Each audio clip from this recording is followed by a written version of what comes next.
కొరింథీయులకు రాసిన మొదటి పత్రిక 2వ అధ్యాయం 17వ వాక్యం చదువుకుందాం. 2:17 2:17 16 కూడా చదివితే మంచిది. 2:16-17 ప్రభు మనసును ఎరిగి ఆయనకు బోధింపగలవాడెవడు? మనమైతే క్రీస్తు మనసును కలిగిన వారము. సహోదరులారా, ఆత్మ సంబంధులైన మనుషులతో మాట్లాడినట్లు నేను మీతో మాట్లాడలేకపోతిని. హల్లెలూయా. 3:16-17 చదవండి. 3:16-17 మీరు దేవుని ఆలయమై ఉన్నారనియు. మనమేమై ఉన్నాం? దేవుని ఆలయం. ఇంకా గట్టిగా చెప్పాలి. ఏమై ఉన్నాం? దేవుని ఆలయమై ఉన్నాము. పక్కన వాళ్ళతో చెప్పండి, సహోదరి నీవు దేవుని ఆలయమై ఉన్నావు. సహోదరుడా నీవు దేవుని ఆలయమై ఉన్నావు. దేవుని స్తోత్రం కలుగునుగాక. ఇది మనుషులతో కట్టబడిన ఆలయం ఇది. కానీ దేవుడు కట్టిన ఆలయం ఎవరయ్యా అంటే మనమే. జాగ్రత్తగానే. దేహము దేవుడు ఒక ఆలయముగా మలుచుకున్నాడు. ఆలయంలో ఏం జరగాలి? ఇక్కడ ఏం చేస్తాం మనం?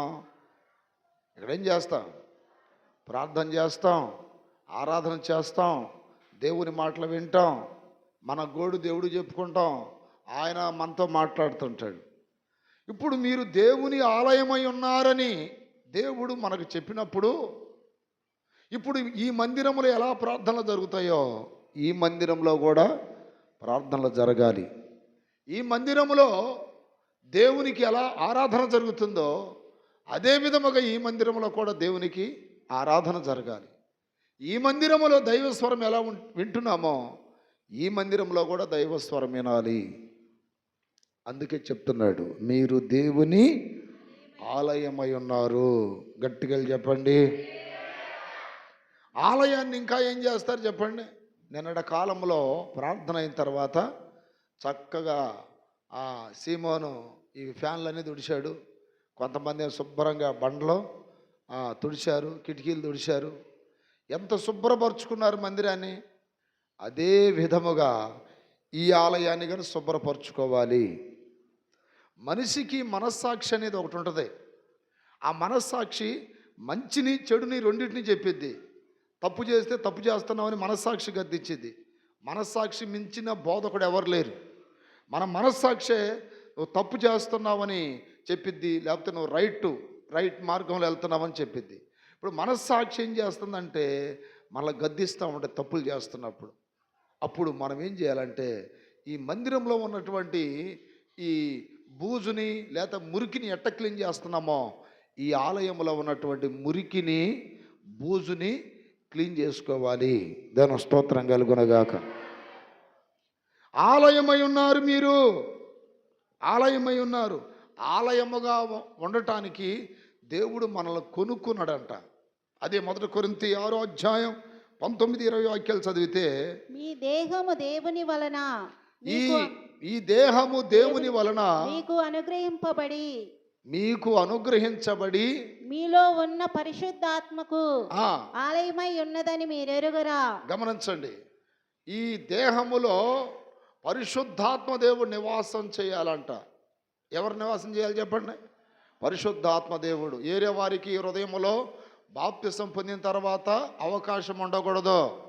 కొంతమంది అంటారు, నా హృదయం అక్కడుంది ఎక్కడుంది, నా హృదయంలో పాటలు కూడా వస్తుంది, నా హృదయంలో నిద్రించే శైలి అంట. హృదయంలో నిద్రించే శైలి ప్రియుడు. హృదయంలో ఎవరు నివసించాలి? పరిశుద్ధాత్మ దేవుడు. పరిశుద్ధాత్మ దేవునికి ఈ హృదయం ఆలయమై ఉన్నది. నువ్వు మారు మనసు పొంది బాప్తిసం పొందిన తర్వాత నీ హృదయం అంతా క్లీన్ చేయబడింది. బాప్తిస్మం అనే ఆ పరిశుద్ధ కార్యక్రమము ద్వారా నీ హృదయాన్ని దేవుడు వాక్యముతో, యేసు రక్తముతో, ఆత్మతో శుభ్రపరిచాడు. ఇప్పుడు ఎవరు వచ్చి ఉంటున్నారు అక్కడ? ఆ? పరిశుద్ధాత్మ దేవుడు వచ్చి నివాసం చేస్తున్నాడు. వాక్యం చెప్తుంది అక్కడ, మీరు మీరు మీ సొత్తు కారు, మీరు మీ సొత్తు కారు. విలువ పెట్టి కొనబడిన వారు గనుక. ఇది చూడండి అమ్మా, విలువ పెట్టి కొనబడిన వారు కొనబడిన వారు గనుక ఈ దేహముతో దేవుని మహిమపరచుడి. ఇటు చూడండి, ఇటు నాకెళ్ళి చూడాలి. మీకు కొన్ని ఎగ్జాంపుల్ చెప్తాను. ఇప్పుడు ఇది ఉంది కచ్చిపు, నేను కొనుక్కున్నాను కాబట్టి నాతో పాటు తీసుకెళ్ళిపోతా. బైబిల్ నేను కొనుక్కున్నాను కాబట్టి నాతో పాటు నేను తీసుకెళ్ళిపోతా. ఎవరైనా ఎందుకు తీసుకెళ్తున్నారంటే ఏమని చెప్తా, నేను కొనుక్కున్నాను, అది నేను కొనుక్కున్నాను అందుకని తీసుకెళ్ళిపోతున్నా, నాది కాకపోతే నేను తీసుకెళ్ళను. అలాగే ప్రభు రాకడలో ప్రభు ఎవరిని తీసుకెళ్తాడో తెలుసా మీకు? ఆయన ఎవరినైతే కొనుక్కున్నారో వారిని మాత్రమే తీసుకెళ్ళిపోతాడు. చప్పట్లు కొట్టండి గట్టిగా. హల్లెలూయా. వాక్యం చెప్తుంది అక్కడ, మీరు విలువ పెట్టి కొనబడిన వారు గనుక. ఇప్పుడు నేను ఈ కొనుక్కున్న తర్వాత ఇవి నాకు కదా ఉపయోగపడాల్సింది, చెప్పండి. ఇప్పుడు ఇది నేను కొనుక్కున్నప్పుడు నేను మొహం తుడుచుకోవాలి, అర్థమా, నేను ఉపయోగించుకోవాలి. ఇది నేను కొనుక్కున్నప్పుడు నాకు ఉపయోగించుకోవాలి. ఇదే ఏరే వాళ్ళ హక్కు కాదు కదా. అదే విధముగా దేవుడు నిన్ను కొనుక్కున్నప్పుడు, నన్ను కొనుక్కున్నప్పుడు, మనల్ని కొనుక్కున్నప్పుడు మన మీద అజామాయిషి, పెత్తనము, అధికారం ఇంకొకడికి ఎందుకుంటుంది? ఉండొచ్చా? ఉంటే ఇంకా నువ్వు దేవుని స్వాధీనం అవ్వలేదు. ఇక్కడ మేత మేసి ఇంకోసారి గుడ్డి పెడితే కొన్ని ఏం చేస్తారు? చంపేస్తారు. ఇక్కడ గడ్డి మేసి ఇంకోసారి పాలిస్తే ఏం చేస్తారు? దాన్ని నమ్మేస్తారు. అదే రీతిగా దేవుడు బాప్తిస్మము పొందిన మరుక్షణమే మనల్ని ఆయన కొనుక్కున్నాడు. ఏమిచ్చి కొన్నాడు? అమూల్యమైన రక్తమునిచ్చి, తన స్వరక్తమిచ్చి సంపాదించిన సంఘం. అపోస్తుల కార్యం వాక్యం చెప్తుంది చూడండి. తన స్వరక్తమిచ్చి 20వ అధ్యాయము 28వ వాక్యం. స్వరక్తమిచ్చి సంపాదించిన తన సంఘమును కాయుటకు. చాలండి. స్వరక్తమిచ్చి, ఏ రక్తమిచ్చి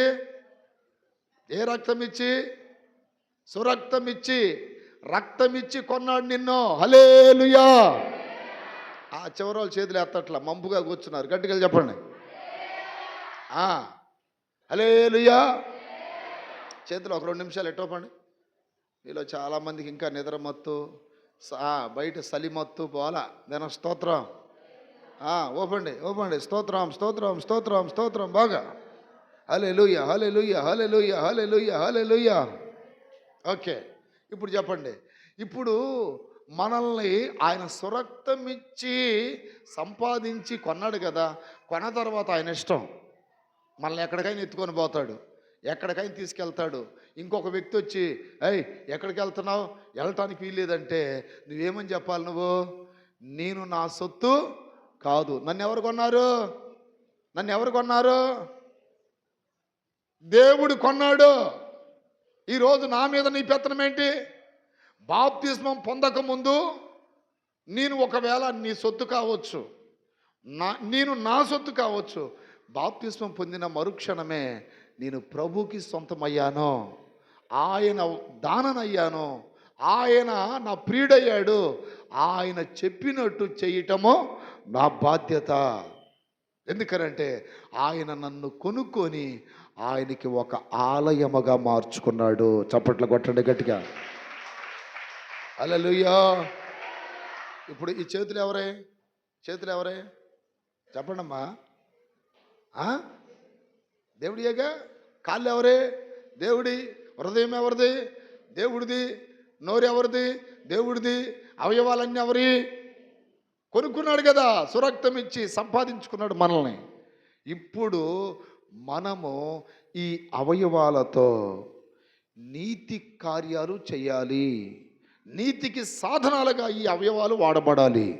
రోమాపత్రిక 8వ అధ్యాయమా అక్కడ చూడండి, వాక్యం చెప్తుంది, నీతికి సాధనాలుగా వాడబడండి.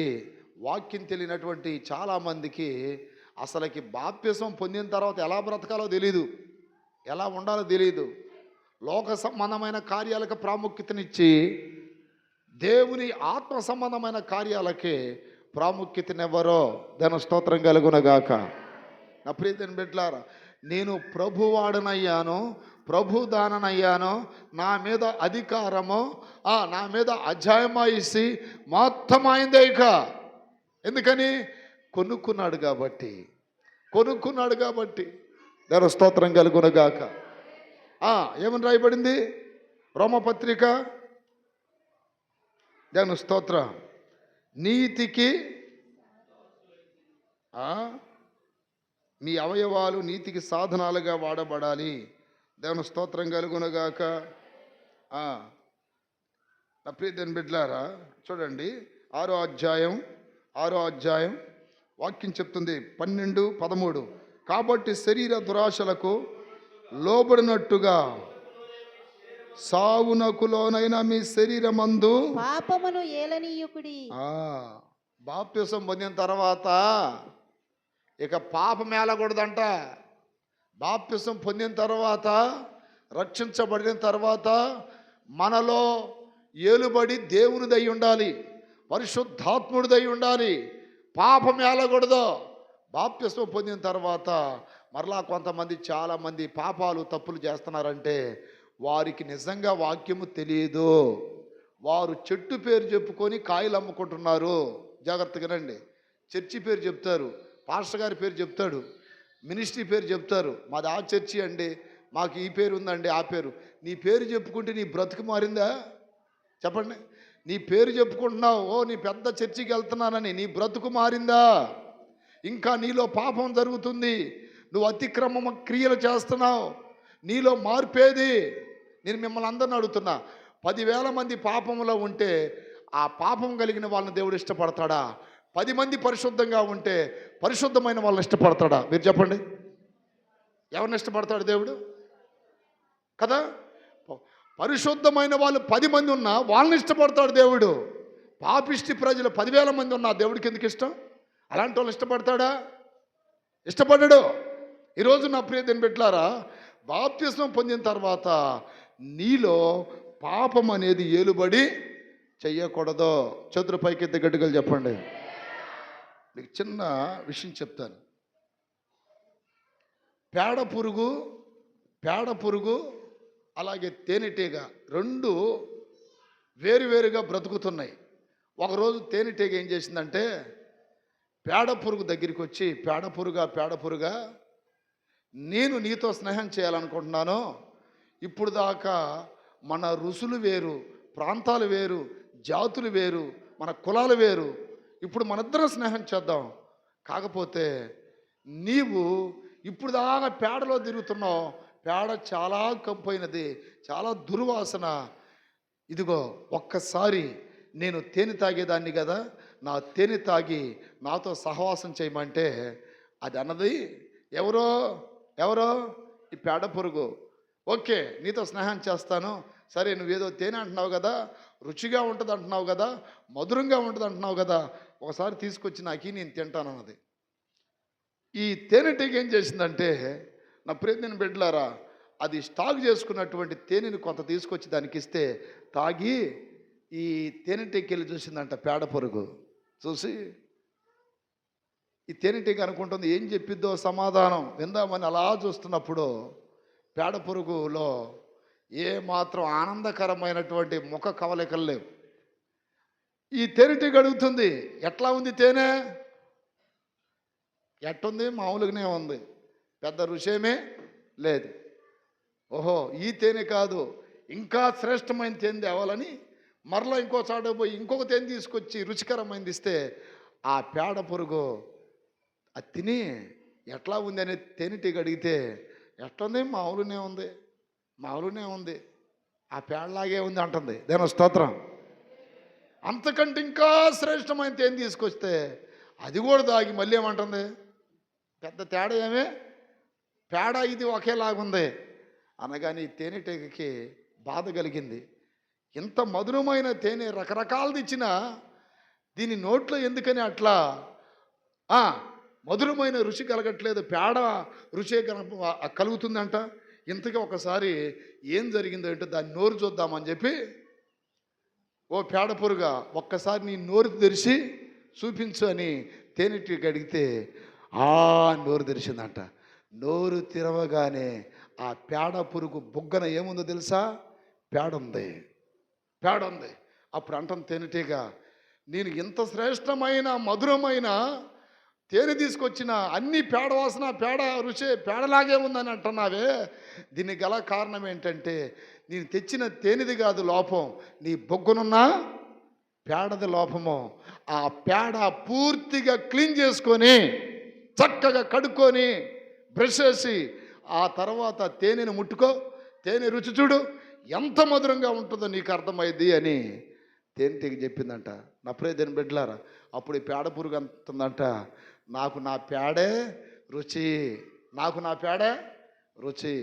చూసారా, కొంతమందిని మనం ఈ పేడ పురుగు లాంటి వాళ్ళని ఎంత బాగు చేయాలనుకున్నా వాళ్ళకి ఏది రుచిగా ఉంటుంది చెప్పండి? ఏం రుచిగా ఉంటుంది? నాకు పేడ అంటే ఆ పాపమే రుచి, ఆ దురలవాట్లే రుచి, ఆ మందే రుచి, ఆ పాన్ బరాకులే రుచి, ఆ పొగాకులే రుచి, ఆ వ్యభిచారమే రుచి, ఆ తప్పుడు కార్యాలే రుచి. అక్కడ ఇక్కడ ఆడపిల్లలకి పోజులు కొడి చెప్పు దెబ్బలు తినడమే రుచి, రోడ్ల మీద పరువు పోగొట్టుకోవడమే రుచి, అందరి నోళ్ళల్లో నేను తప్పుడు దానని నోళ్ళల్లో నానటమే నాకు రుచి. అదొక బ్రతుకేనా చెప్పండి? అసలు అది బ్రతుకేనా? మారరా? ఇక సంవత్సరాలు మారిపోతున్నాయి, ఇక మారవా? ఇప్పటికైనా ఓహో పలానా సహోదరి చాలా మారిపోయింది, సహోదరుడు మారిపోయాడు. అప్పుడేదని బిడ్డలారా, మీరు అనుకుంటున్నారు ఏమని, మారటం చాలా కష్టం అన్నాని. మేమందరం మారలేదా? మేము మార్పు చెందలేదా? మారటానికి దేవుడు ఒక అవకాశం ఇస్తాడు మనిషికి. ఆ మారు మలిచిన సమయంలో మారకపోతే ఆ వ్యక్తికి ఇక మరణమే. గుర్తుపెట్టుకోండి, మారాల్సిన సమయంలో మారకపోతే ఆ వ్యక్తికి ఇక మరణం పొంచేస్తూ ఉంటుంది. ఎన్నిసార్లు చెప్పినా వీడు మారడో. అందుకే వాక్యం చెప్తుంది ఏమనో తెలుసా? ఏమని? అనేక సార్లు గద్దించిన లోబడిన వానికి హఠాత్తుగా నాశనం వచ్చిందంట. సామెతల గ్రంథం చదవండి. అనేక సార్లు గద్దించిన 29:1 సామెతలో ఎన్నిసార్లు గద్దించినానో లోబడిన వానికి.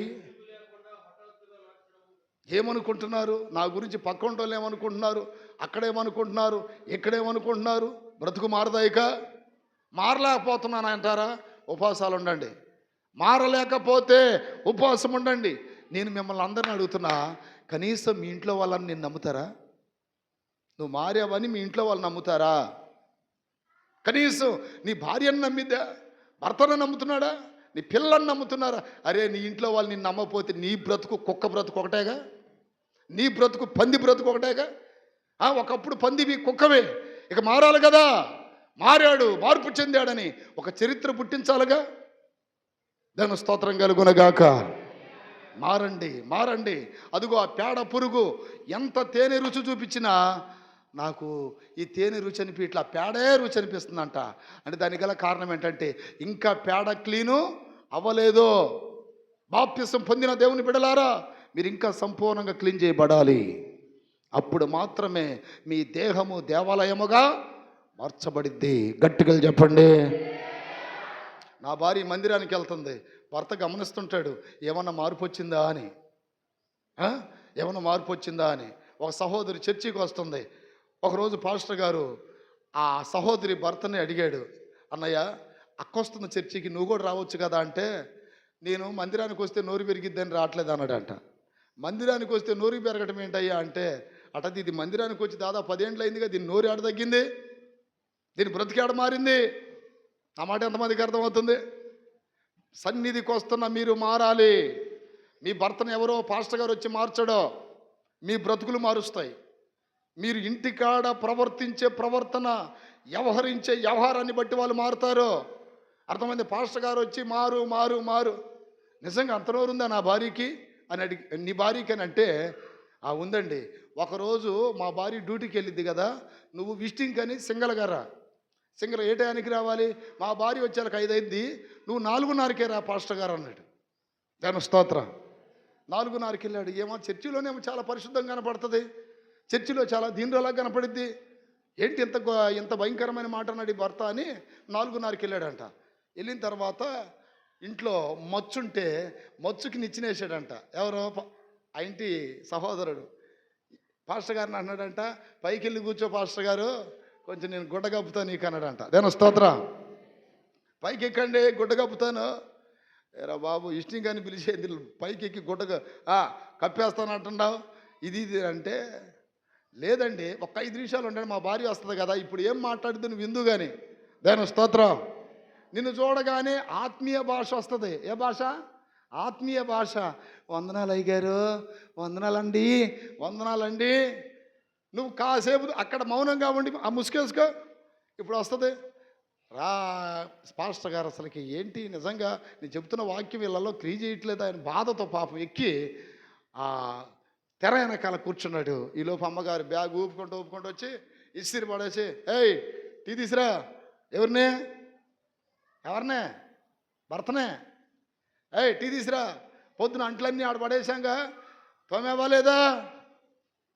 తోమలేదమ్మా, కొంచెం బాగలేంట. నీకెందుకు రా కూడి పెట్టేది? ఎందుకు రా అంటుందంట భర్తనే. ఏమంటుందంటే, ఎందుకురా నీకు కూడి పెట్టేది? ఇదని పాపం ఇంకా కొన్ని మాటలు నేను అనకూడదుగా, మాట్లాడాల్సినవన్నీ మాట్లాడింది. పాస్టర్ గారు ఒకసారి కింద దిగండి అన్నాడంట. చెప్పండి పాస్టర్ గారు ఒకసారి కిందకు దిగండి, ఎందుకంటే అని నేను చర్చికి రావట్లేదు అన్నాడంట. పాస్టర్ గారు కళ్ళ ఉండీలు తెచ్చుకొని, బుద్ధి లేదానా, ఎన్ని సంవత్సరాలు అయింది నువ్వు మా బాప్తిసం పొంది, మీ ఆయన మందిరానికి రావట్లేదు అంటే దానికి కారణం మీ భర్త కాదు, నువ్వే. నువ్వు మారిన దానివి నీ భర్తకు ఆదర్శవంతంగా ఉండాలి కదా, మారిన దానివి నీ పిల్లలకు ఆదర్శవంతంగా ఉండాలి కదా, సమాజానికి ఆదర్శవంతంగా ఉండాలి కదా. ఏదో తెల్ల డ్రెస్సులు వేసుకొని లేకపోతే టిప్ టాప్గా తయారైతే అది ఒక బ్రతికేనా? పైన డ్రెస్ కాదు మారాల్సింది, లోన హృదయం మారాలి కదా. ఏంటట మాట్లాడుతున్నావు? యజమానురాలునే శారా భర్తనేమని పిలిచింది? యజమానుడు అని పిలిచింది కదా. నువ్వేంటి వాడు ఈడు అంటున్నావు? నీ ఫ్రెండా? అప్పుడు బడ కళ్ళ వండీలు పెట్టి ఏడుస్తుందంట. నేను బాప్తిసం పొందాను కానీ మారు మనసు పొందలేదు. నా మాట ఎంతమందికి అర్థమైంది? జాగ్రత్త.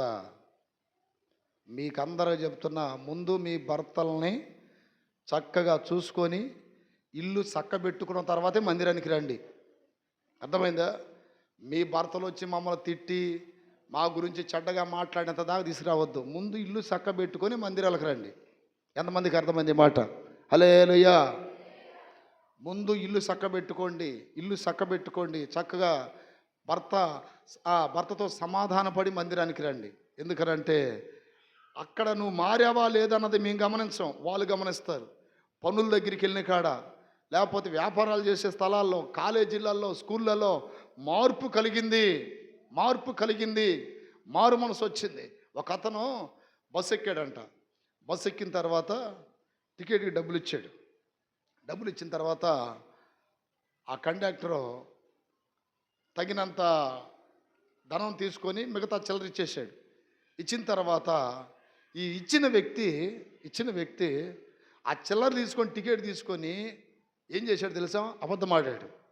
నేను నీకు ఇచ్చాను, నాకు ఇవ్వాల్సిన చిల్లర ఇవ్వలేదు, అది ఇదని. ఈ కండక్టర్ ఏమన్నాడు తెలుసా?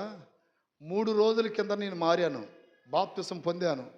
3 రోజుల కిందట నేను మార్పు చెందాను కాబట్టి ఇప్పుడు నువ్వు ఇన్ని మాట్లాడరు, నేను ఏమనలేకపోతున్నా. 3 రోజులు ముందు కానీ ఒకవేళ నువ్వు ఇట్లా మాట్లాడుంటే నీవు ఈరోజు ఇక్కడ బ్రతుకుండేవాడివి కాదు. ఎందుకనంటే నేను భయంకరమైన రౌడీ షీటర్నే అండ్ కండక్టర్నే. దేన స్తోత్రం. ఆ యేసయ్య నా జీవితాన్ని మార్చేసాడు. ఇప్పుడు నేను ఆయనకు ఆలయమై ఉన్నాను. బ్రదర్, కావాలంటే ఇదిగో తీసుకో, నీ డబ్బులు తీసుకో, ఇది కూడా తీసుకో, నేను ఇచ్చాను, నువ్వు ఇవ్వలేదు అంటున్నావు, ఇది అన్నాడంట. ఇక్కడ ఈ తీసుకునేవాడు కూడా ఎవడో తెలుసా? ఈడు చర్చికి వెళ్ళేవాడే. దేన స్తోత్రం. ఈడు దాదాపు 10 ఏళ్ళ నుండి చర్చికి వెళ్తున్నాడు. కండక్టర్ 3 రోజుల కిందటే మారాడు. ఇంతకీ మార్పు ఎవరిలో కనపడింది చెప్పండి? 10 ఏళ్ళ నుండి చర్చికి వెళ్ళేవాడికా, 3 రోజుల క్రితం మారినోడికా? 10 ఏళ్ళ నుండి మందిరానికి వెళ్తున్న వీడికి మార్పు లేదు. 3 రోజుల కిందట మందిరానికి వెళ్ళిన వాడికి మార్పు ఉంది. ఈరోజు నా ప్రియమైన బిడ్డలారా, బాప్తిసం పొందిన వెంటనే నీకు సమాధానం ఇస్తాడు. ధైర్యం ఇస్తాడు, గొప్ప రక్షణ ఇస్తాడు. నీ జీవితంలో ఉన్నతమైన కార్యాలు దేవుడు చేస్తాడు. కానీ మార్పు రావాలి, మార్పు రావాలి. చక్కగా ఇంట్లో ప్రార్థన చేసుకోవాలి, ఆ? ఆరాధిస్తుండాలి. ఒక మార్పు వచ్చిందని ప్రజలందరూ అనుకోవాలి. ఎంత మారిపోయాడు, ఎట్లా మారిపోయాడు, ఎట్టుండేవాడు ఎట్లా మారిపోయాడు. ఒక అబ్బాయికి నేను బాప్తిస్మం ఇవ్వడానికి చాలా కష్టపడ్డా. కానీ ఆ అబ్బాయి మారిన తర్వాత నా ప్రియ దేవుని బిడ్డలారా నాకు చెప్పాడు, అన్న అబ్బాయి అతని పేరు పేటర్ అని. నా ప్రియ దేవుని బిడ్డలారా, ఇద్దరు అన్నదమ్ములు ఉండేవాళ్ళు. అతను బాప్తిస్మం ఇవ్వడానికి నేను ఇష్టపడలా. అన్న వీడు పొద్దునే తాగకుండా మాత్రం ఏ పని ప్రారంభించడు. ఇది పరిస్థితి అంటే ఇట్లా తాగుబోతుకు బాప్తిస్మం ఇవ్వమని చెప్తున్నారు, ఎట్లా ఏంది అన్నప్పుడు, ఏం కాదులే అన్న వాడు మారాడులే అంటే, నాకు కష్టంగా ఉంది, నేను ఇవ్వనన్నా. బాప్తిస్మం ఇచ్చిన తర్వాత ఆ రోజు నా దగ్గరికి వచ్చి ఇచ్చే ముందు అన్నాడు, అన్న నేను మారక ముందు ఎంత షాడిస్ట్నో, మారిన తర్వాత కూడా అంత భక్తిపరుణ్ణి అవుతానన్నా. దాంట్లో ఎంత ఘోరమైన పాపినో దీంట్లో కూడా అంత ఘోరమైన భక్తుడిని అవుతాను. మనసు మారిందన్న నాకు. ఇక మీరు కాదనకుండా ఇవ్వండి అంటే, నా ప్రియ దేవుని బిడ్డలారా, నేను నర్సరావుపేట దాటిన తర్వాత పెట్రుపాలెం అనే వాగుంది, ఆ వాగులో ఇచ్చే బాప్తిస్మం. దేవుని స్తోత్రం. వారం రోజులు గమనించా, ఏమన్నా మళ్ళీ పాత స్థితికి వెళ్తాడని ఎలలా. ఇంకొక నెల తర్వాత గమనించా, ఎలలా. నిప్పులాగా మారిపోయాడు. చప్పట్లు కొట్టండి గట్టిగా. నిప్పులాగా మార్పు చెందాడు. అతను చూసి జనం ఆశ్చర్యపోయేవాళ్ళు. అలాంటి ఉదయాన్నే మందు తాగంది మొహం కడుక్కునేవాడు కాదు వీడు. అలాంటి వాడు ఎట్ట మారాడు? మనం కాదు మార్చింది, ఎవరు మార్చారు? నిజంగా యేసయ్య మార్చాడు. ఈరోజు నా ప్రియ దేవుని బిడ్డలారా, మార్పు రావాలి. వాక్యం చెప్తుంది ఏంటంటే, మీరు ఇలువ పెట్టి కొనబడిన వారు, మీ దేహముతో దేవుని ఏం చేయాలి? మీరు మహిమపరచాలి. ఇప్పుడు ఈ అవయవాలనంట పాపం చేసే వాళ్ళకి ఇవ్వకూడదంట. వాక్యం చెప్తుంది. ఇప్పుడు ఈ చేతులు కాళ్ళు ఉన్నాయి, భార్య భర్త, భర్త భార్య. ఈ దేహం మీద ఒకరికి హక్కు ఉంటుంది. భార్య శరీరం భర్తకు హక్కు, భర్త శరీరం భార్యకు హక్కు. ఈ శరీరాన్ని ఇంకొక స్త్రీకి కానీ ఇంకొక పురుషుడికి కానీ ఇవ్వకూడదంట. అదేమవుతుంది? అది దేవుని దృష్టిలో అక్రమం అవుతుంది. 1 కొరింథీ 6:15 రాయబడింది. నీవు 6:15, 1 కొరింథీ 6:15, మీ దేహములు క్రీస్తునకు అవయవములై ఉన్నవని. చూసావా? నీ దేహము క్రీస్తుకి ఏమై ఉన్నాయి? అవయవాలై ఉన్నాయి. ఉన్నవని మీరు ఎరుగరా? నేను క్రీస్తు యొక్క అవయవములను తీసుకొని యేసు యొక్క అవయవములుగా చేయుదునా? ఇక్కడ ఈ అవయవాలు క్రీస్తు అయ్యాయి. ఇప్పుడు ఇందాక చెప్పా కదా, ఈ వస్తువు నాది అని. బాప్తిసం పొందిన తర్వాత మనం ఎవరు వారమయ్యాం? క్రీస్తు వారమయ్యాము. ఇంకెవరు పర్మిషన్ అవసరంలా. మందిరానికి రావాలంటే మేస్త్రి ఒప్పుకోవట్లేదు, లేకపోతే వాళ్ళు ఒప్పుకోవట్లేదు అనకూడదు. మనం వాడెవడు ఒప్పుకోపోవటానికి? దేవుడు నిన్ను కొనుక్కున్నాడు. నేను చెబుతున్న మాటలు మీరు వాక్యంలో చదువుకోవాలి. ఈ కొనబడ్డ వారినే రేపు ప్రభు ఆయన రాకడికి సిద్ధపరిచి తీసుకెళ్ళిపోతాడు. కాదు కదయ్యా, నేను ఇంకా పూర్తిగా నీకు అప్పగించుకోను, ఇంతకుముందులాగే బ్రతుకుతానంటే దేవుడు అంటున్నాడు, నేను నిన్ను నా రాజ్యానికి తీసుకెళ్ళలేను. ఎందుకనంటే ఇంకా నీ మీద లోకం పెత్తనమో చేస్తుంది, ఇంకా నీ మీద అధికారం చేస్తుంది. ఇప్పుడు దైవ సన్నిధికి రావాలన్నా, ప్రార్థించాలన్నా, ఆరాధించాలన్నా, వాక్యం చదవాలన్నా, భక్తుడిగా బ్రతకాలన్నా, ప్రియ దేవుని బిడ్డలారా, ఇట్లాంటివన్నీ చేస్తున్నప్పుడు ఎవరో అధికారం మనకెందుకు? నేను బాప్తిస్మం ఇచ్చిన ఒక వ్యక్తి గురించి ఇదే ఊరిలో సాక్ష్యం చెప్తాను, జాగ్రత్తగానండి. ఒక అమ్మాయిని దగ్గర 12 మంది రేప్ చేసి చంపేశారని, ఎక్కడ? విజయ్ కాటన్ అవతల కాలేజ్ సెంటర్ చూసారా, అక్కడ చంపేశారని నేను ఈ ఊరు వచ్చినప్పుడు ఒక వార్త వినబడింది. వారిలో ఒకడో మన సన్నిధికి వచ్చాడు, మందిరానికి. దేవుని స్తోత్రం. వాడు వచ్చినప్పుడు ఆ మిగతా 12 మందిలో వీడు ఒకడు. ఆ 11 మంది ఏం చేశారంటే, వీడికి ఒకరోజు ఎక్కడో నాకు సెంటర్లోనే ఎక్కడో కనపడితే నేను వాక్యం చెప్పా, బ్రదర్ ఇది పరిస్థితి, ఎట్లా నువ్వు ఇక ఎట్లా ఉండాలంటే, అతను ఒకసారి ఎక్కడ మీరు చర్చి అంటే చెప్పినప్పుడు చిన్న పాక కదా, పాకలో తీసుకొచ్చిన తర్వాత గంట సేపు కష్టపడి వాక్యం చెప్పిన తర్వాత నేను ఇప్పుడు ఇంకేం చేయాలి అన్నాడు. ఇక నువ్వు ఆ పాత మానుకొని బాప్తిసం పొందంటే ఇదే కాలంలో బాప్తిసం ఇచ్చా. బాప్తిసం ఇచ్చిన తర్వాత ఈ 11 మంది ఏం చేశారంటే, పిడుగురాళ్ళ అవతల ఒక ప్రాంతంలో ఒక మనిషిని మనం నైట్ చంపేసేయాలి, ఇది పరిస్థితి అన్నప్పుడు ఇతను నేను రాను, రక్షించబడ్డాను, బాప్తిసం పొందాను, అది ఇదని అంటే టాటా సుమో వేసుకుని వచ్చి ఆ కాలువ కట్ట మీద పెట్టి ఇతన్ని బలవంతం కాలు చేతులు కట్టేసి దాంట్లో వేసుకొని పోయారు. వెళ్ళిపోయిన తర్వాత కరెక్ట్గా సత్తెనపల్లి దాటిన తర్వాత పిడుగురాల సత్తెనపల్లి మధ్యలో ఈ కార్లు చెక్ చేస్తూ ఉంటే నా ప్రియదని పెట్టలేదు ఈ కారు దొరికింది. కారు దొరకటం వలన ఆ రోజు పోలీసులు ఏం చేశారంటే కారును అరెస్ట్ చేశారు. ఎమ్మటే అప్పుడు ఒక పేరుగాంచిన రాజకీయ నాయకుడు నర్సాపేటలో ఉన్నాడు. ఈ గ్రూప్ వాళ్ళు కూడా వాళ్ళ తాలూకు వాళ్ళే. ఏదో ఫోన్ చేస్తే ఆయన మన కార్యాలయం వదిలేయండి అన్నాడంట. వీళ్ళు పిడుగురాల అవతల బ్రాహ్మణపల్లి ఆ ప్రాంతం వెళ్ళి ఒక వ్యక్తిని లేపేయాలనుకుంటున్నారు. ఇతనేం బాధపడుతున్నాడు, నేను ఈ జోలి రావట్లేదురా, నేను మారిపోయాను, నేను రక్షించబడ్డాను, బాప్తిసం పొందాను, ఇది అంటే ఇంతకుముందు మనం ఎట్లా ఉండేవాళ్ళం, ఏం బాప్తిసం ఏంటి అది ఇది అని అన్నప్పుడు వాడు ఏమన్నాడు తెలుసా, ప్రభా ఎట్టయినా నాయన మేము ఒకరిని చంపడానికి వచ్చాము, వాడు ఇక్కడ లేకుండా పోవాలని చెప్పి ఆ కారులో ఏడుతో ప్రార్థన చేశాడు. దేవుని స్తోత్రం. ప్రార్థన చేస్తే నా ప్రియదిని బిడ్డలారా అక్కడ పోయి చెక్ చేయగానే ఆ ఇంటికి తాళాలు వేసి ఉంచారు. వాడు ఎక్కడికో వెళ్ళిపోయాడు. ఆ తర్వాత వాడు నాతో మళ్ళీ తిరిగి వచ్చిన తర్వాత అన్నాడు, అన్న ఇక్కడ ఉంటే నన్ను ఇల్లు మళ్ళీ పాత స్థితికి తీసుకెళ్ళిపోతారు, కాబట్టి నేను ఒడిశా వెళ్ళిపోతున్నాను అన్న, అక్కడ అప్పుడప్పుడు మిమ్మల్ని ఫోన్ చేస్తాను మీరు రండి అని చెప్పి ఒడిశా వెళ్ళిపోయాడు. ఒడిశా తర్వాత రాజమండ్రి వచ్చాడు. మళ్ళీ దాని స్తోత్రం. రాజమండ్రి వచ్చాడు తర్వాత మళ్ళీ ఇక్కడికి వచ్చాడు. ఆ గ్యాంగ్ను వదిలించుకున్నాడు. ఈ 2-3 ఏండ్లు ఏం జరిగిందంటే ఇతనికి మర్చిపోయారు వాళ్ళు. వాడు వెళ్ళిపోయాడు ఇక్కడికో, ఇక దగ్గరలో లేడు కదని వదిలేశారు.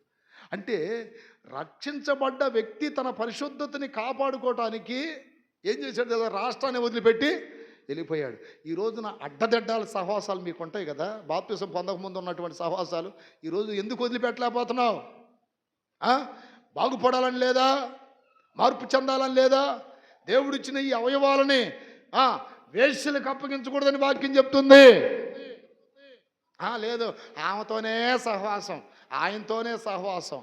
ఎరా మార్పు చెందావు అమ్మా, మార్పు చెందావు, మళ్ళీ వాళ్ళతో సహవాసం చేస్తే ఏమైద్ది? బురద పూసుకున్న బరిగొడ్డు పక్కన ఉంటే ఏమైద్ది? మరలా బురద పడిద్ది. దాని స్తోత్రం. చేతులు ఎత్తరా, షాట్లు పడుతున్నాయి కదా, హల్లెలూయా, షాట్ల మీద షాట్లు పడుతున్నాయి. దాని స్తోత్రం. చేతులు ఎత్తి గట్టిగా చెప్పండి. వాడు ఒరిస్సా వెళ్ళి నాకు ఫోన్ చేశాడు, అన్న ఇక్కడికి వచ్చాను, మీరు అప్పుడప్పుడు రండి అన్న అంటే నేను అంత దూరం రాలేనులే అని చెప్పా. మళ్ళీ రాజమండ్రి వచ్చాడు. రాజమండ్రి వచ్చిన తర్వాత 3 సార్లు వెళ్ళా. కోరుకొండ రోడ్డు, ఎక్కడ రాజమండ్రి అవతల కోరుకొండ రోడ్లో ఒక బిల్డింగ్ మీద ఉంటే అక్కడ నెల నెల నెల నెల నెల నెల మీటింగ్ పెట్టించేవాడు. దాని స్తోత్రం కలుగును గాక. అప్పుడు నేను తెల్లగోరి రమేష్ వెళ్ళేవాళ్ళం. అప్పుడు వాడికి ఇంకా పెళ్లి కాల. దాని స్తోత్రం కలుగును గాక. నెల నెల మేము వెళ్ళి అక్కడ వాడి ఇంట్లో ఒక మీటింగ్ పెట్టేవాళ్ళం. దయ్యాలు వదిలిపోయాయి, ఎంతోమంది రోగులు స్వస్థతలు పొందేవాళ్ళు. వాళ్ళందరూ అడిగారు, అయ్యగారు మీరు ఇక్కడ మందిరం ఒకటి పెడతారా అని. మరలా వాడు ఏం చేశాడు, అన్న ఇక మరలా ఆ పాత బ్యాచ్ వాళ్ళు ఇక్కడ లేరంటలే, ఇప్పుడు అంతా వాళ్ళు అరెస్ట్ అయిపోయారంట, నేను మళ్ళీ పేరిచ్చారులో వస్తానంటే మళ్ళీ ఎక్కడికి వచ్చాడు వాడు. దాని స్తోత్రం.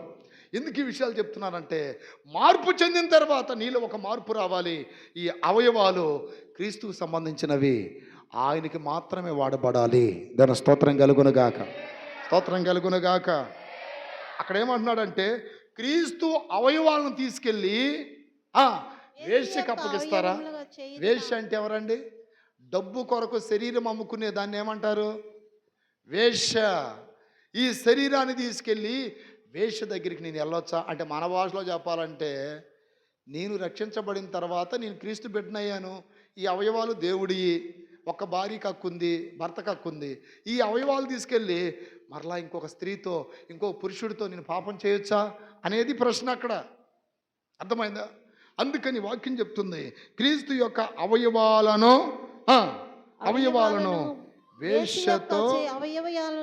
వేశ్యకు అప్పగించి సాంగత్యం చేయకూడదు. లేవియాకాండ 16:24 చదవండి. దేహము నీళ్లతో కడగబడాలి ప్రతిరోజు. దేహం ఏం చేయాలి? నీళ్లతో అంటే వాక్యముతో కడుక్కోవాలి. బాప్తిసం పొందిన దేవుని బిడ్డలారా వాక్యం బాగా వినండి, బాగా నేర్చుకోండి, వాక్యానుసారంగా జీవించండి, వాక్యానుసారంగా ప్రవర్తించండి, కొంచెం కొంచెం మార్పు చెందండి, కొంచెం కొంచెం ప్రభు పోలికగా సారూప్యంలోనికి మార్చబడి మనలో ఒక రూపాంతరపు అనుభవం కనబడాలి. గొంగలి పురుగు తెలుసా మీకు? గొంగలి పురుగు అంటే బొచ్చు పురుగు ఎంతమంది తెలుసు? బొచ్చు పురుగు. ఆ బొచ్చు పురుగు అంటే గొంగలి పురుగు ఏమైద్ది? చేతాకోక చిలుకగా మారిద్ది. చేతాకోక చిలుకగా మారిద్ది. అది గొంగలి పురుగుగా ఉన్నప్పుడు అందరూ అసహించుకుంటారు. ఆ చర్చిలో ఉన్నప్పుడు వచ్చాయి.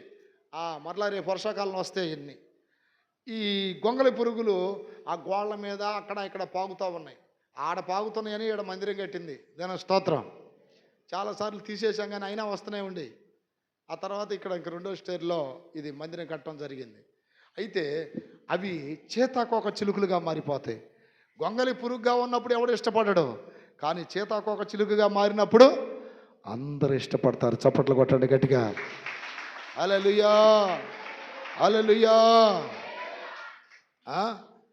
దేవుని బిడ్డలారా, మార్పు చెందాలి, మార్పు చెందాలి. మనం దేవుని అవయవాలు ఇవి. ఇప్పుడు మనము దేవుని అవయవాలని దేవుని మహిమ కొరకు వాడాలి. చప్పట్లు కొడుతున్నాం, దేవుడి పనులు చేస్తున్నాం, ప్రభు కొరకు కళతో పరిగెత్తుతున్నాం, దేవుని చేత నెరవేరుస్తున్నాం. అలా కాకుండా ఇష్టానుసారంగా బ్రతికామనుకోండి, వాక్యం చెబుతుంది, ఎవడైనాను దేవాలయాన్ని పాడు చేస్తే దేవుడు వాడిని పాడు చేస్తాడు. లేవ్యాకాండం 16:24 చదవండి. 16 అధ్యాయం 24 వాక్యం. పరిశుద్ధ స్థలములో దేహమును నీళ్లతో గడువుకొని. అందరు చెప్పండి ఆ మాట. పరిశుద్ధ స్థలములో పలకాలి, పలకాలి.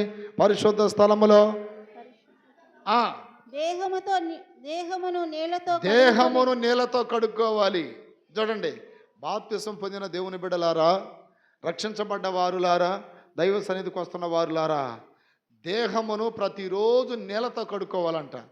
మనం ప్రతిరోజు స్నానం చేస్తాం, మొహం కడుక్కుంటాం, ఇవన్నీ జరుగుతాయి కదా. ఇక్కడ నీళ్ళు అనగా వాక్యము. వాక్యము చదువుకుంటూ ఏమి ఉండాలి, ఏమి ఉండకూడదో, ఏమి చెయ్యాలి, ఏం చేయకూడదు అని వాక్య రీతిలో మనము కడుక్కుంటూ ఉండాలి, కడుక్కుంటూ ఉండాలి. వాక్యము ద్వారా కడగబడినవి, వాక్యము ద్వారా కడగబడినవి ఆత్మ ద్వారా కడగబడతాయి. దాని స్తోత్ర. ఈ మాటలు మీకు కొంచెం బాధ అనిపించవచ్చు, కానీ ప్రభు రాకడ దగ్గరగా ఉంది, గుర్తుపెట్టుకోండి. ప్రభు రాకడికి ఎంతమంది సిద్ధపడాలనుకుంటున్నారు? నేను రోజు ఈ మధ్య ఎందుకని నాకు దేవుడు ఎక్కువగా రాకడకు సిద్ధపడని నన్ను గుర్తు చేస్తున్నాడు. నేను రోజు ఇక ప్రభా, ఇప్పుడు నువ్వు వస్తే పరిస్థితి ఏంటి, ఇప్పుడు నువ్వు వస్తే మా వాళ్ళ పరిస్థితి ఏంటి? ఎందుకనంటే ప్రభు చెప్పినవన్నీ జరుగుతున్నాయి. ఆయన రాకడ దగ్గరగా ఉంది, కొంచెంలో ఉంది. ఎప్పుడు వస్తాడు, ఎప్పుడు పోతాడో తెలియదు. హల్లెలూయా. సంఘం ఎత్తబడే సమయం దగ్గర పడింది. అందుకని ప్రతిరోజు వాక్యముతో కడుక్కోవాలి, ప్రతిరోజు వాక్యముతో సిద్ధపడాలి. నీలో ఉన్న లోపాలు సరిదిద్దుకొని పవిత్రపరచబడి ప్రభు రాకడికి మహిమగల సంఘముగా నువ్వు మారితే ఆ కడబోర శబ్దం నీకు వినబడిద్ది. అట్ట కాకుండా 4 మూరల పూలు, 4 మూరల పూలు, ఈ దరిద్రాలు, తర్వాత ఇంకా కొన్ని ఉంటాయి చూడండి, ఇట్లాంటి కొన్ని చేస్తుంటారు. దేవుని స్తోత్రం కలుగునుగాక.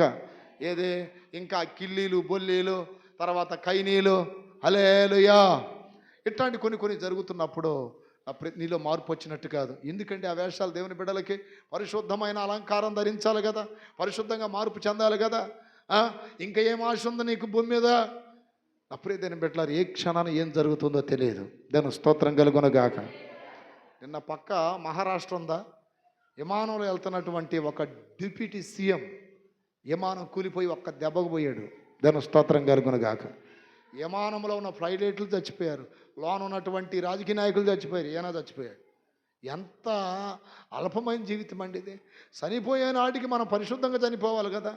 అందుకని మీరు ఎక్కడ ఉన్న భయంతో బ్రతకండి. భయంతో బ్రతకాలంటే వాక్యం నీ హృదయంలో ఉండాలి. కీర్తనకారుడు అంటాడు, నీ ఎదుట పాపం చేయకున్నట్లు నీ వాక్యం నా హృదయంలో ఉంచుకుంటున్నాను. దాని స్తోత్రం కలుగునగాక.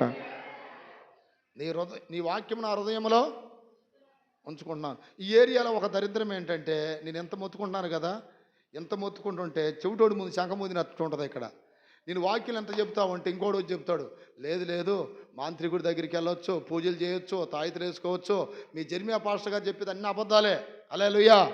ఎట్టయినా బ్రతకొచ్చు, ఒకరికిద్దరు నైన్ పెట్టుకోవచ్చు, పక్కన ఒకదానికి ఇంకొక దాన్ని పెట్టుకోవచ్చు, ఒకడికి ఇంకొకరిని పెట్టుకోవచ్చు. ఆదివారం ముసుకేసుకొని చర్చికి వెళ్తే చాలు, మీ పాస్టర్ గారు చెప్పేది అంత అబద్ధం. మా పాస్టర్లు అసలు ఇట్లా చెప్పరు. నిజమే, నేను చెప్పేది అబద్ధమే వాళ్ళ దృష్టికి, కానీ నేను చెప్పేది ఏదో ఒక రోజు అర్థమైంది. దేవుని స్తోత్రం కలుగునగాక.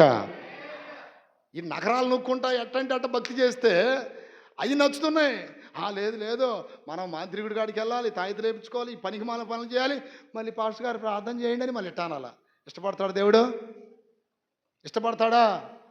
నీ భర్త లేకపోతే నీ భార్య నువ్వేదైనా పొరపాటు చేసావని అనుమానం వస్తేనే చంపేయడానికి కత్తులెత్తున్నారు. ఇప్పుడు నువ్వు దేవుని బిడ్డవయ్యావు. ఆయనకి విరోధముగా ఇంకొక దేవుడు దేవత దగ్గరికి పోతే దేవుడు ఎట్ట ఒప్పుకుంటాడు? ఆచారాలు ఆచరిస్తే ఎట్ట ఒప్పుకుంటాడు ఆయన? నా ప్రియమైన బిడ్డలారా, దేవునికి రోషం ఉంది, దేవునికి పౌరుషం ఉంది. అందుకని చాలా జాగ్రత్త కలిగి బ్రతకాలి. సత్యమైన వాక్యములు గుచ్చినట్టే ఉంటాయి, పొడిచినట్టు ఉంటాయి. ఇప్పుడు పొడవకపోతే సింగారదగా. ఈ మధ్య మన అమ్మాయికి గడ్డ వచ్చింది. ఎవరికి? మన జెన్నీకి. మాకు మనుషురాల గాయ అంటే ఆ సీముని తీయటానికి, ఆ ఇన్ఫెక్షన్ తీయటానికి ఎక్కడో తీసుకెళ్లారు. వాడు అంటే ఇట్ట అవుతుంటే డాడీ డాడీ, ఆ స్వరం లేక దాదాపు నేను ఒక 2-3 కిలోమీటర్ల దూరంలో పెట్టుకున్న కారు. దేవుని స్తోత్రం. ఆ బాధ తట్టుకోలేక, ఎందుకని నా ముందు ఏడిస్తే మళ్ళీ నాకు బాధ కలిగిద్ది కదా, కన్న తండ్రిని కాబట్టి. అందుకని దూరంగా వెళ్ళిపోయా. ఇట్ట పెట్టి వస్తామన్నాడంట. ఆ సీమంతా వస్తూ ఉంది, మా డాడీ అని. తర్వాత నాకు ఫోన్ చేసి చెప్పారు వాళ్ళు, ఇదని. అట్టాగే ఇక్కడ సీమ అనే పాపము ఇన్ఫెక్షన్ ఒత్తుతున్నప్పుడు నొప్పి కలిగిద్దా కలగదా? ఇప్పుడు మీకు నొప్పి కలిగిద్ది మాటలు చెప్తున్నప్పుడు. హల్లెలూయా. ఎట్టయినా బలాదూరుగా తిరగండి అంటే నొప్పి కలగదు. క్రమం, ఉదయాన్నే లేవాలి, స్కూల్కి వెళ్ళాలి, తర్వాత ట్యూషన్కి వెళ్ళాలి, తర్వాత అది ఇది అంటే ఈలోపు ఎవడో ఎదురవుతాడు. ఇడి గాలి పిల్లోడు, వాడు చదువుకి వెళ్ళాడు. బలాదూరుగా ఇక్కడ జల్లంగోళ్ళు కాలువల మీద అయితే కాలువలో ఈతలు వేయటం, గాలాలు తీసుకొని పోవటం ఎన్ని చేసేవాడు అంటాడు. అరే మేము చూడరు ఎంత సరదాగా తిరుగుతున్నామో, మీ నాన్న మీ అమ్మ ఏంటి అంత ఇబ్బంది పెడుతున్నారు, ఉదయాన్నే లేపుతారు, స్కూల్కి పంపిస్తారు, ట్యూషన్ అంటారు, అది అంటారు. ఇవన్నీ వాడికి బాధ కలుగుతాయి అప్పుడు. కానీ ఒక దినాన వాడికి వీడికి తేడా ఏంటంటే, వీడు చదివి ఒక ఉన్నతమైన స్థాయికి వెళ్ళిన తర్వాత ఈ చదువు లేనోడు ఈరోజు ఎట్టున్నాడు రేపు కూడా అట్టే ఉంటాడు. వీడు ఎదిగిన వాడు ఆ రోజు మా అమ్మ నాన్న నన్ను గద్దించి బుద్ధి చెప్పి నన్ను కఠినంగా పెంచబట్టే కదా నేను ఈరోజు ఈ స్థానంలో ఉన్నది అనిపిస్తుంది. అవునా కదా? అలాగే ఈ రోజున దైవజనులు, తల్లిదండ్రులు ప్రేమ ఉన్న ప్రతి ఒక్కరు కూడా లోపాలుంటే మాత్రం ఒప్పుకోరు. దేవుని స్తోత్రాలు చెప్పండి గట్టిగా. అదిగాక నాతో సహవాసం చేసే వాళ్ళకి తెలుసు నేను ముఖాన్ని చెప్పేస్తానని. అవునా కాదా? ఏదన్నా నా కడుపులో దాచుకోను, మీ కీడు కోరుకొని చెప్పను నేను ఎప్పుడు. మీరు మంచిగా ఉండాలి, మీకు మంచి సాక్ష్యం రావాలి, మీరు ప్రభుకి ఇష్టంగా ఉండాలి, ప్రభు దీవెనలు మేళ్ళు మీకు రావాలనే వాక్యములో ఉన్నటువంటి ఈ సత్యాలు మీకు చెప్తుంటాను. కొన్నిసార్లు అట్ట చెప్పి కూడా హల్లెలూయా. ఆ మధ్య ఒక అమ్మాయి నాకు నెల దశమా భాగం పంపించేది. ఒక యవనస్తురాలు దశమా భాగం పంపించే ఈ అమ్మాయి గురించి కొన్ని లోపాలు నాకు తెలిస్తే నేను ఫోన్ చేసి, అమ్మా నీ గురించి తేడాగా అనిపిస్తుంది, నువ్వు కొద్దిగా సరి చేసుకోవాలంటే నాకు ఈ నెలలో దశమా భాగం పంపలా. దేవుని స్తోత్రం కలుగును గాక. వాళ్ళ అన్నయ్య వాళ్ళ మామయ్య వాళ్ళందరూ పంపిస్తారు నాకు దశమా భాగాలు. ఈ అమ్మాయి పంపలా. ఏందనంటే, అన్న మొన్న నువ్వు అన్న మాటకి కొంచెం నొప్పి తగిలిందంట. అంటే నిజం చెప్పి ఏం కోల్పోయా నేను? రాబడి కోల్పోయా. హల్లెలూయా. అంటే నువ్వు ఎట్టనా తిరుగు ఎట్టనా బ్రతుకు అంటే, మా పాస్టర్ గారు తోపు తీమని చాలా పొగిడేదే. నీ డబ్బులు వద్దు, నువ్వు వద్దు. నువ్వు నా దేవుడికి నచ్చకపోతే నాకు నచ్చవు. హల్లెలూయా. నువ్వు నా దేవుడికి నచ్చకపోతే నాకు నచ్చవు. నా దేవుడికి నచ్చని వాళ్ళు నాకెందుకు? ఏం చేసుకోవడానికి? నేను బ్రతకడానికి ఒక ముద్ద దొరకదా ఈ భూమి మీద? చెప్పండి. ఈ భూమి మీద ఈ 14 సంఘాల్లో ఎవరన్నా ఒక ముద్ద పెట్టలేరా నాకు? సంవత్సరానికి 2 జతల బట్టలు కొనిలేరా మాకు? ఖచ్చితంగా చేస్తారు. కానీ నిజం చెప్పకుండా మాత్రం ఆగం. దాని స్తోత్రం కలుగును గాక. నిజాలు చెప్పినప్పుడు చాలా లాస్ అవుతాం మేము. ఏం పర్వాలేదు, మాకు దేవుడు ఈ ఆస్తులు పాస్తులు ఇచ్చినా ఇవ్వకపోయినా వాడి గురించి పెద్ద ఆశ లేదు. ఉన్నంత కాలం ఉన్న సత్యం చెప్పటం, వెళ్ళిపోవటమే. దేవుని స్తోత్రం కలుగును గాక. నీతికి అమ్మాయి అన్న నన్ను ఇట్ట గద్దించాలక నాకు బాధ కలిగింది అట్ట అంటే, నేను ఇప్పుడు పోరంబోకలేశాలు వేసుకుంటా తిరుగుతూ ఉంటే, నేను ఏం చేయకుండా ఉంటే, ఏమనకుండా ఉంటే, మా పాస్టర్ గారు ఇప్పుడు వినేవాళ్ళు ఏమనుకుంటారు, మీ పాస్టర్ గారు అంత గొప్పడైనప్పుడు నీ లోపాలు నీకు చెప్పడా అని అడుగుతారా లేదా? అడుగుతారు ఖచ్చితంగా. అందుకని ప్రతిరోజు నా ప్రియమైన బిడ్డలారా వాక్యముతో కడుక్కోండి. దేంతో కడుక్కోండి? మీకు ఒక చిన్న విషయం చెప్పమంటారా? అబద్ధము ముందు ఆరాధించబడిద్ది, చివరికి అవమానం చేయబడిద్ది. నిజం అనేది ముందు అనుమానించబడిద్ది, చివరిలో ఆరాధించబడిద్ది. ఇప్పుడు మీకు అర్థమైంది ఇక్కడ? అబద్ధం అనేది ముందు ఆరాధించబడిద్ది. అంటే అబ్బో అబద్ధాన్ని తెగ నమ్మేస్తారు. చివరిలో ఇది నిజం కాదురా అని అవమానిస్తారు. నిజాన్ని ముందు అనుమానిస్తారు. ఇంతకు చెప్తున్నాడే అసలు నిజమా కాదా నిజమా కాదా. నాలాగా ఇంకెవరైనా ఇంకిద్దరు ముగ్గురు చెప్తున్నారు అనుకోండి, నిజమే ఆయన కూడా చెప్పాడు. అప్పుడు ఏమైందంటే మన అయ్యగారు చెప్పింది నిజం, దేవుని స్తోత్రం, ఇట్లా కఠినంగా చెప్పాలి అని ఆ తర్వాత చాలా అభిమానిస్తారు, గౌరవిస్తారు. చేతులు పైకి ఎత్తి గట్టిగా చెప్పండి, అలేలు చెప్పాలి గట్టిగా. గూగుల్ పే నెంబర్ చెప్పన్నా అంటే నేను చెప్పలా, ఎందుకని నాకు తెలిసింది ఆ విషయం. గూగుల్ పే నెంబర్ చెప్పన్నా అంటే వద్దులేమ్మా నీ దగ్గరే ఉంచుకొని సోకులు చేసుకొని, అర్థమైందా, ఇంకా 4 కొంపలు ముంచు అని చెప్పా. అంటే ఇండైరెక్ట్గా దాని స్తోత్రం, ఆ డబ్బులు కూడా నువ్వే వాడుకొని 4 కొంపలు ముంచు, ఇంకా ఎవరికి మనశ్శాంతి లేకుండా చేస్తున్నావు, ఇది అని మళ్ళీ తిట్టాలక. నేను ముందే చెప్పా మా మామయ్యకి కొట్టు కొట్టు కొట్టు అన్నాడు. మళ్ళీ నేను కొట్టాగా వాక్యంతో, దేని స్తోత్రం, మళ్ళీ కొట్టేలక. వాళ్ళ మామయ్య ఫోన్ చేస్తే అన్న కొద్దిగా ఓర్చుకోండి అన్నా అండి. అతను నన్ను బతిలాడుతున్నాడు. మళ్ళీ నేను ఎందుకు చెప్తున్నా, ఆమె డబ్బులు కోరుకుంటున్నానా, ఆమె రక్షణ కోరుకుంటున్నానా? అది కదా దేవుడికి కావాల్సింది. డబ్బులు ఇచ్చేసి మా నోరు మోపిస్తారా చెప్పండి. నేను అంటున్నాను, మీరు ఇవ్వాల్సింది ఇవ్వండి. మీరు ఇవ్వకపోయినా మేము పెద్ద ఏం పట్టించుకోము. ఎందుకని మాకు దేవుడు ఇస్తాడు. ఇవ్వకపోతే రేపు నువ్వు దొంగపోతావు, అగ్నిగుండానికి వెళ్ళిపోతావు. అది నీకు దేవుడికి సంబంధించిన విషయం. అర్థమైందా? నేను యథార్థంగా దేవుడు పని చేస్తే నాకు దేవుడు ఇస్తూనే ఉంటాడు. హల్లెలూయా. పనివాడు జీతానికి పాత్రుడు. ఇప్పుడు కాదు, ఎప్పుడైనా సవాల్ చేసి చెప్తున్నా, ఎవరో ఇస్తే నేను తీసుకుంటాననేది అసలు జరగదు. అది కాక మన సంఘాలు అందరూ పేదోళ్ళే, అన్ని సంఘాల్లో పేదోళ్ళే. ఒకరోజు అడిగే దేవుణ్ణి, అయ్యా నాకు అందరిని పేదోళ్ళని ఇచ్చే ఉద్యోగస్తులనే లేదని అడిగితే దేవుడు ఏమన్నాడు తెలుసా? పేదోళ్ళ మధ్య సేవ చేయటానికే నిన్ను పిలిచాను అన్నాడు. చేతులు పైకి ఎత్తి చెప్పండి. పేదోళ్ళ మధ్యలో సేవ చేయటానికే. పాప కొంతమందికి ఇల్లు కూడా లేవు, చిన్న డయారాలు, ఎవరికో 10 మందిలో ఒకరికి ఇద్దరు కొంట ఇల్లు అంతే.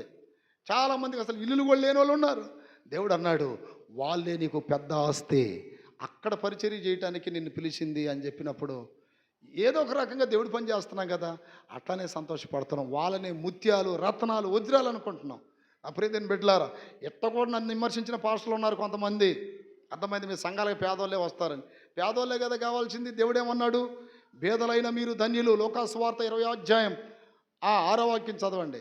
6వ అధ్యాయం 20వ వాక్యం, పేదలైన మీరు ధన్యులు, పరలోక రాజ్యం మీదే. దేవుని స్తోత్రం కలుగునుగాక. పేదలైన మీరు ధన్యులు. ఈరోజు నేను పేదలు ఉన్నారు కొంతమంది ఇక్కడ, జాగ్రత్తగానండి.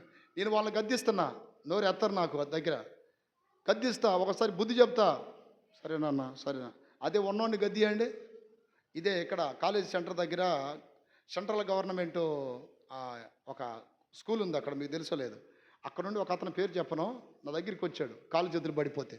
ఎవరో నగరాల్లో ఫోన్ చేస్తే ఆయన వాళ్ళ ఫ్రెండ్ ఉన్నాడంట. వాళ్ళ ఫ్రెండ్ నర్సాపేటలో మన చర్చికి వచ్చే విశ్వాసుల బంధువులు అనమాట. ఎవరో జెర్మియా పాస్టర్ గారి పేరు ఇచ్చారులో ఉన్నాడంట. నీ కాలు చేతులు పడిపోయాయి కదా, ఆయన దగ్గరికి వెళ్ళు, ఆయన ప్రార్థన చేస్తే ఏమన్నా స్వస్థత కలిగిద్దామనంటే నా దగ్గరికి వచ్చాడు. నా దగ్గరికి వచ్చిన తర్వాత, నా ప్రియ దీని బిడ్డలారా, ఒకసారి మా ఇంటికి రండి అన్నాడు. ఆయన సెంట్రల్ గవర్నమెంటు టీచర్ అన్నమాట. దగ్గర 85,000 రూపాయల జీతం ఆయనకి. దేవుని స్తోత్రం. ఒకరోజు పదే పిలుస్తుంటే అక్కడికి వెళ్ళాను. వెళ్ళగానే సహజంగా నా ప్రియ దేని బిడ్డలారా, ఆయన బాగలేదు కాబట్టి కుర్చీలో కూర్చుంటాడు. తర్వాత భార్య కూడా పాపం బాగలేదు, కుర్చీలో కూర్చోవచ్చు. ఇంటి మొత్తం కూడా ఒక అజ్ఞానంలో ఉన్నారు. అన్నారు, మీరు చర్చికి వెళ్తారా ఏంటి అది ఇది అని అంటే, వెళ్తామండి అన్నారు. వారిలో నాకు అర్థమైంది ఏంటంటే, ఎవరైనా పాస్టర్లు వస్తే ఇదిగో ఈ కానుకిచ్చేసి ఇక మనం ఏ విధమైన రెస్పెక్ట్, గౌరవం, మర్యాద లేకుండా ఈ టైపులో ఉందాములే అనే తలంపు వాళ్ళది. నేను చెప్పాను, నేను అన్నాను, మీరు ముందు తగ్గింపు నేర్చుకోవాలి, విధేయత నేర్చుకోవాలి, సావుకులు వచ్చినప్పుడు ఎలా బ్రతకడం నేర్చుకోవాలి. ఏంటి ఇదంతా ఇక్కడ చాలా జ్ఞానంగా అనిపిస్తుంది అదేనంటే అన్నాడు. చెప్పాను, ఎన్ని సరిదిద్దుకున్న తర్వాత నేను వస్తానండి అన్న. ఇప్పుడు 85,000 రూపాయల జీతం, నెలకు దాదాపు 9,000 వస్తాయి నాకు దశమ భాగం. పోగొట్టుకున్నట్టేగా చెప్పండి. నేను అట్ట కాకుండా ఆయన ముందే ఇల్లు సిగ్నల్ దగ్గర వాడు ఉంటాడు చూడండి, వాడి పేరేం పేరు, సిగ్నల్ దగ్గర ఇట్లా దూపం వేస్తారు చూడండి కార్లకి, ఎవరో సాయిబులు పేరు వద్దులే, ఇటు దూపం వేస్తుంటారు. ఆ టైపులో నేను అందరికి దూపం వేసాను అనుకోండి, ఎట్లాంటి ఎన్ని పోగొట్టుకున్నాను తెలుసా నేను డబ్బులు. ఈరోజు ఈ బిల్డింగ్లు ఎట్టుంటాయా నాకు ఎప్పుడో పూర్తి అయిపోయాయి. కావాలనే దేవుని వాక్యం కోసం సరి లేకపోతే సరిదిద్దినందుకు ఎంతో డబ్బు గోలిపోయా. ఒక దినాన ఒక అతను నాకు 90 లక్షలు ఇస్తానన్నాడు. ఎన్ని లక్షలు? 90 లక్షలు. కానీ ఆయనతో పాటు వెళ్ళాలి అన్నాడు. 2 నెలలు నువ్వు సంఘానికి దూరంగా ఉండాలన్నాడు. సంఘాన్ని విడిచిపెట్టి ఒక వారం కూడా నేను ఉండలేనని చెప్పా. దేని స్తోత్రం కలుగును గాక. 2 నెలలు నాతో పాటు అమెరికా వస్తావా, 90 లక్షలు ఇస్తాను అంటే వచ్చేది మనకి ఎంత వస్తుంది? ఇన్ని ఇళ్ళు ఉన్నాయి, ఇన్ని ఇళ్లలో మన వాక్యం చెప్పాలి, వచ్చే దాంట్లో 50-50 అన్నాడు. ఒక్క రూపాయి కూడా నాకు వద్దు, సంఘాన్ని వదిలిపెట్టి మేము రాము, ఎందుకంటే దేవుడు కూడా నాకు ప్రేరేపించట్లేదు. ఇక్కడ మీకు చెప్తున్న విషయం ఏంటంటే ధనము కాదు, మీరు ఆలయాలుగా మార్చబడాలి. ఎట్ట మార్చబడాలి? చేతులు పైకెత్తి చెప్పండి. చిన్న చిన్న పూరి గుడిసెలో కూడా మేము పెడుతున్నాం కోటలు. ఇప్పుడు అర్థమైంది. అట్టని మేమేం తక్కువని కాదు, మేము అందరికంటే ఎక్కువ భక్తి ఉంది, ఎక్కువ పరిశుద్ధత ఉంది, ఎక్కువగా వాక్యం తెలుసు కూడా మాకు. చిన్న చిన్న ఎందుకని పోగొట్టట్లా, వాళ్ళని కూడా మేము విలువిస్తున్నాం. అట్టాగే ఎవరైనా పిలవండి వస్తారేమో, ఆ చిన్న చిన్న గుడిసెల కాడికి రారు. ఎందుకని? వారికి డబ్బు కావాలి, మీరు కాదు అవసరం వాళ్ళకి. దేవుని స్తోత్రం. మేము కొన్ని సందర్భాల్లో ఈ ఇస్టింగ్లకు వచ్చినప్పుడు 10 రూపాయలు కూడా ఇచ్చేవాళ్ళు ఉంటారు. పాపం దరిద్రం. ఏం చేస్తాం? దేవా స్తోత్రం అనుకుని అట్లానే ప్రార్థన చేసి వచ్చేస్తాం. 10 రూపాయలు ఇచ్చినా కూడా మేము కారు వేసుకొని పోతే 2-3 వేలు ఖర్చు అవుతుంది మాకు. 10 రూపాయలు 20 రూపాయలు ఇచ్చినా ప్రార్థన చేసి వస్తాం. ఈ మధ్య ఒక ఆయన నా మీద ప్రేమతో, అయ్యా చాలా ప్రాంతాలు పరిచర్య చేస్తున్నావు, ఇది ఇట్లా 10,000 రూపాయల కట్ట మా చర్చిలో మా పాస్టర్ గారికి ఇస్తే ఇట్ట కింద మీద చూస్తాడంట. విజయవాడలో ఉన్నాడు వాళ్ళ పాస్టర్ గారు, కిందకి మీద కట్ట చూస్తాడంట. అట్లాంటిది అలాంటి వాళ్ళకి వేలు ఇచ్చిన వేస్ట్ అయ్యా. వాళ్ళకి ఎంతోమంది దగ్గర మీరు పరిచయం చేస్తున్నాను. నేను ఒకసారి మీతో పాటు మాటూరు వచ్చాను. నేను అక్కడ చూశాను, చాలా పేద విశ్వాసులు మీ వాళ్ళు మీకు ఇవ్వాలని చెప్పి 45,000 రూపాయలు తెచ్చి ఇచ్చాడు నాకు. దాని స్తోత్రం కలుగునగాక. ఎందుకు ఈ విషయం చెప్తున్నా అంటే గొప్ప గురించి కాదు. 10,000 రూపాయలు వారం కానికి ఇత్తేని కిందకి మీద చూస్తాడు మా అయ్యగారు. అంటే వాళ్ళకి డబ్బు కావాలి, వాళ్ళకి జనం అవసరం లేదు. అర్థమైందా? పేద ప్రజలు అవసరం లేదు. ఈరోజు నేను కూడా అంటున్నా, దేవుడికి మీ డబ్బు అవసరం లేదు, మీరు కావాలి. వాళ్ళు చెప్పండి గట్టిగా. దాంట్లో యథార్థంగా ఉండండి, దశమభాగాలైన కానుకలైన యథార్థంగా ఉండండి, కానీ రాంగ్ వేషాలు ఇవ్వకండి. దేవుడికి మీరు ఆలయముగా బ్రతకాలి, దేవుడికి ఆలయముగా బ్రతకాలి, దైవ చిత్తం నెరవేర్చాలి. హల్లెలూయా. ప్రసంగి 5:6 దేహమునకు శిక్ష కలిగేంత పని చేయకూడదు. అంటే దేహమును కడుక్కోవాలి, దేహమునకు శిక్ష కలిగేంత పని చెయ్యకూడదు. హల్లెలూయా. దేహమునకు శిక్ష కలిగేంత పని చెయ్యకూడదు. ఫాస్ట్గా చదవాలి, మీరు టైం లేదు. ప్రసంగి 5:6, 5వ అధ్యాయం 6వ వాక్యం. మీ దేహానికి శిక్ష కలిగేంత పని మీ నోటి ద్వారా జరగకూడదు. చేతుల పైకి ఎత్తి గట్టిగా చెప్పండి. నరం లేని నాలుక మాట్లాడిద్దా? తన్నులు తినేది ఎవరో? ఈపు. నరం లేని నాలుక మాట్లాడిద్ది లోనికి వెళ్ళిపోయి, తన్నులు తినేది వీపు. అందుకే అంటున్నాడు, దేహము దేవుని ఆలయముగా ఉండాలి కానీ తన్నులు తినడానికి కాదు. నీ దేహమును శిక్ష కలిగేంత పని మీరు చేయొద్దు అంటున్నాడు. చివరికి దేహం ఏమైపోతుంది? పురుగులు పట్టిపోద్దంట. ఏబు గ్రంథం 7:5. ఏబు గ్రంథం 7:5. ఈ దేహము చివరికి ఏమైపోతుంది? పురుగులు పట్టిపోద్ది. హల్లెలూయా. 7వ అధ్యాయం 5వ వాక్యం. నా దేహము పురుగులతోనూ మట్టి పెళ్ళలతోనూ కప్పబడి ఉన్నది. చూసారా? చివరికి ఈ శరీరము పురుగులు బట్టి మట్టి పిల్లలతో కప్పబడిద్ది. ఇంత అందము, ఇంత బలము, ఇంత శక్తి కూడా రేపు మట్టి పాలైపోద్ది. అందుకనే ఈ దేహమును దేవుని మహిమార్థమై మనం వాడాలి. ఈ అంద సందాలు దేవుని మహిమార్థమై వాడాలి. పురుగులు పట్టిపోయే దేహం ఇది. దేవుని స్తోత్రం కలుగునుగాక. స్తోత్రం కలుగునుగాక. అందము శాశ్వతం కాదు, సౌందర్యము శాశ్వతం కాదు, బలము శక్తి శాశ్వతం కాదు. చివరిగా లోకాసువార్త 24:3. ఒక దినాన ఈ దేహము ప్రభు రాకడికి ఎత్తబడుతూ ఉంది. ప్రియ దేవుని బిడ్డలారా, మీ అందరికీ చివరిగా చెప్పే మాట ఏంటంటే, మీ దేహముతో ప్రభుని మహిమపరచండి. మీ అవయవాలని నీతికి సాధనాలు వాడుకోండి. రక్షించబడ్డ వారు ఎక్కడున్నా భయం కలిగి బ్రతకండి. రేపు ఈ ధనము ఇవన్నీ మనం పరలోకం చేర్చలేవు. అర్థమైంది? ఆ మధ్య కేరళలో ఒక అతను చనిపోయాడు. ఆయనకున్న ఆస్తులు నిజంగా చెప్పాలంటే ఎన్ని కోట్ల ఆస్తులండి. ఆయన గురించి పేపర్లో వేశారు. ఇన్ని కోట్ల ఆస్తి ఉన్న మరణం అతన్ని కాపాడలేకపోయింది. ఏం చేసుకుంటాడు ఆ డబ్బంతా? వేస్ట్. అప్పుడే దీని బిడ్డలారా, అందుకని దేహము దేవునికి ఏమై ఉన్నది? ఆలయమైనది. అందరు పైకి లేచి నిలబడండి. బాప్తిస్మం పొంది రక్షించబడ్డవారు బల్లారాధనకు సిద్ధపడితే చక్కగా లైన్లో కూర్చోండి. స్తోత్రం స్తోత్రం. ఒక్క నిమిషం మీరు ప్రార్థన చేసుకోండి. ప్రభా, మా దేహములు ఎలా ఉన్నాయి, మా క్రియలు ఎలా ఉన్నాయి, మా అవయవాలు ఎలా ఉన్నాయి. స్తోత్రం స్తోత్రం స్తోత్రం. లైన్గా కూర్చోవాలి, లైన్గా కూర్చోండి. స్తోత్రం స్తోత్రం స్తోత్రం స్తోత్రం స్తోత్రం. హల్లెలూయా హల్లెలూయా హల్లెలూయా హల్లెలూయా.